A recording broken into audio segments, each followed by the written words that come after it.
What's going on, Titans fans? It's Mitchell Renz from Chat Sports. And coming up here on today's show, I'm going to tell you everything that you need to know about the whole A.J. Brown trade rumor situation. We're also going to go ahead and get into how much it would eventually cost if you do decide to keep Brown. And we're going to go through the entire timeline of when all the rumors started to where we are now exactly. So one of the things that we do here at Chat Sports is we want to be interactive. We want you guys to go down in the comments because, believe it or not, I like having two-way conversations. If I just show up and start talking to myself, it's just a weird thing. So are the Titans going to trade star wide receiver A.J. Brown? Go down to the comment section right now and type Y for yes, or you can go ahead and type your N for no.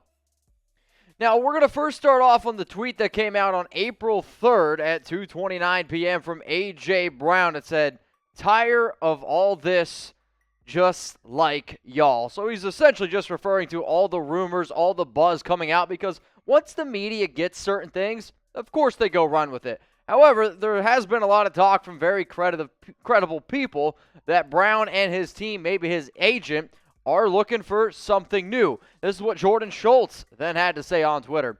"Y'all wild for thinking the Titans are trading A.J. Brown." And I 100% agree with this statement. It's just this offseason has proved that literally any player can get traded. The Broncos were like, we're never going to trade Russell Wilson. Everyone said Devontae Adams wouldn't get traded. Oh, Amari Cooper won't get traded. What happened? Deal after deal after deal. And now when you look at the most recent players, and none of these guys are participating in voluntary workouts, and I get it. The key word in there is voluntary. But A.J. Brown, Deebo Samuel, Terry McLaurin, they all don't show up. So then what happens? People start speculating. People start making up some rumors. But also, I am a big believer, where there is smoke, there is fire. And in this A.J. Brown situation, I do think that there is some smoke behind the fire. So what about A.J. Brown here? He goes ahead and says on April 18th, "I'm a diva and a bad teammate all of a sudden. Laugh out loud, okay.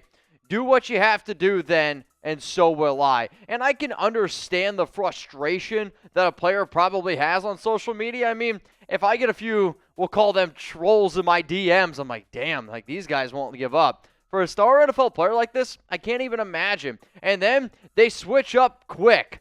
Yes, it is a mind-blowing thing when you got fans. But here's the other thing that NFL players don't understand. You got fans that dedicate their lives sometimes to these teams. I mean, you have those situations. So if you don't want to be able to rely, or you don't think that you want to stick with the Titans, of course fans are going to take that to heart. So then this happened. And then A.J. Brown, I don't know why players are doing this. They almost do it like, oh, nobody's going to notice that I take Tennessee out of my Twitter bio. In today's world, I love it and I don't like it at the same time. But if social media is out there, players are going to be looking at it. So for you to think that nothing's going to happen by you taking out Tennessee out of your Twitter bio, sorry, man. I think it's a very foolish thing to do. So I just want everyone real quick, take a second, take a deep breath. No, it's not 420. Blow it out. Okay, everyone just calm down a little bit. Take a second to calm down, and while you're trying to relax, why don't you go ahead and hit that subscribe button. Like the video right now. We are trying to get to 3,000 subscribers on this Titans channel, and we just want to keep you guys up to date on the latest news, on the latest rumors, because we know everything going on right now around A.J. Brown's probably stressing a few y'all out. Hopefully this video calms you down a little bit. Now, here is something from an anonymous NFL executive on the Brown situation, and let me just say one thing real quick. If you tell somebody, sure, I'll give you a quote, but it's anonymous, I'm actually a big believer that, well, I don't know if it's 100% true. I believe the Titans are obviously going to pay A.J. John Robinson, take care of his guy. Look at his track record. A.J. deserves a good deal. It's just a matter of time before it happens. This is what John Robinson had to say on the Brown discussions. We've had some discussions with his reps. He was here a couple of weeks ago, and I talked to him. We're working through that. We've made it public how we feel about A.J. and how we want him to be part of our football team. John Robinson also was asked about the likelihood of trading A.J. Brown.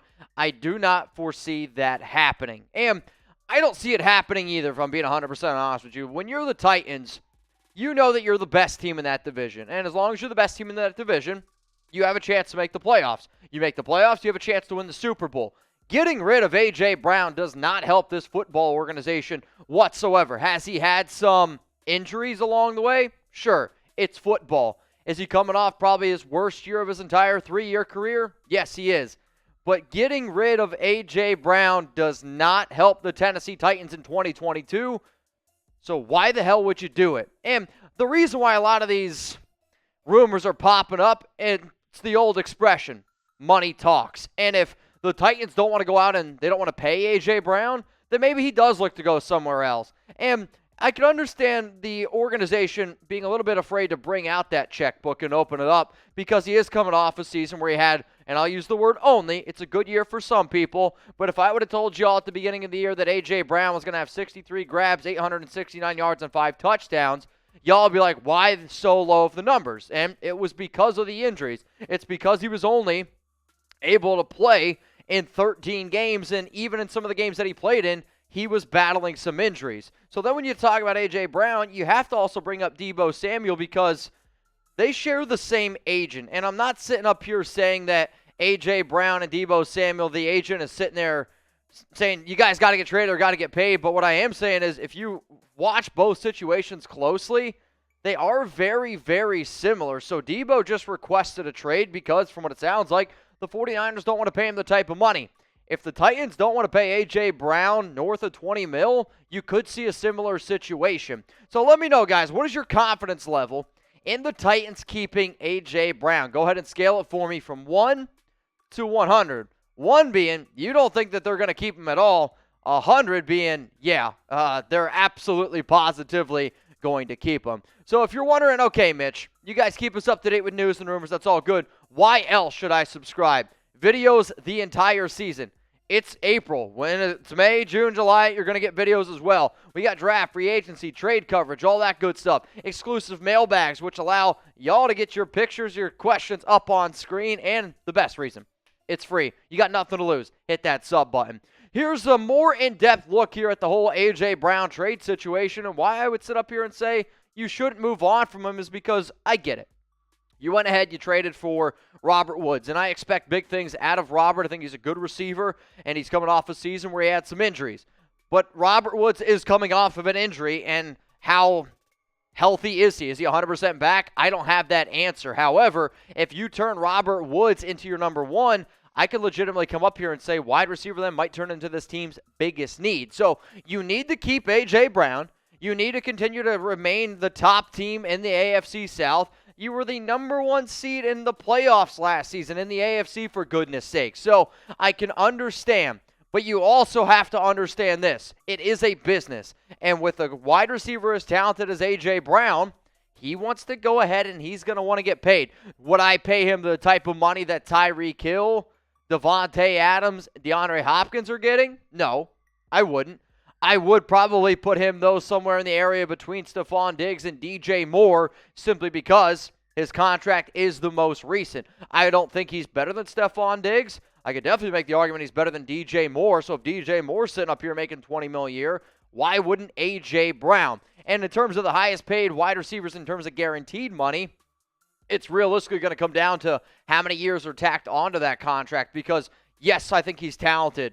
But I wouldn't want to go out and give A.J. Brown a big old long-term contract because of the injuries that he's already had. So pay him, extend him now because the longer and longer you wait, the more and more expensive it's going to be. So be the GM here. How much would you pay A.J. Brown per year? And the way that I'm starting to see a lot of these contracts that NFL teams are doing, they're based on like 3 years, okay? And the example that I'm going to give is what the Raiders just did with Devontae Adams. They gave him a 5-year, $140. If you could do something similar like that with A.J. Brown, but realistically, Devontae Adams' deal is 3 years, $67. He's only making $22.5. So go ahead and say, hey, A.J., if you play well your first 3 years, you can make a boatload of money in the final 2. That's what I would do. So the full scheme thing, maybe we're going to be sitting here like $22, $23 million a year, but in those first few years, you make him at like $17, $18 million. And if he's able to play well, be healthy the first 3, then he can make some of those upper echelon numbers a little bit later on in his career.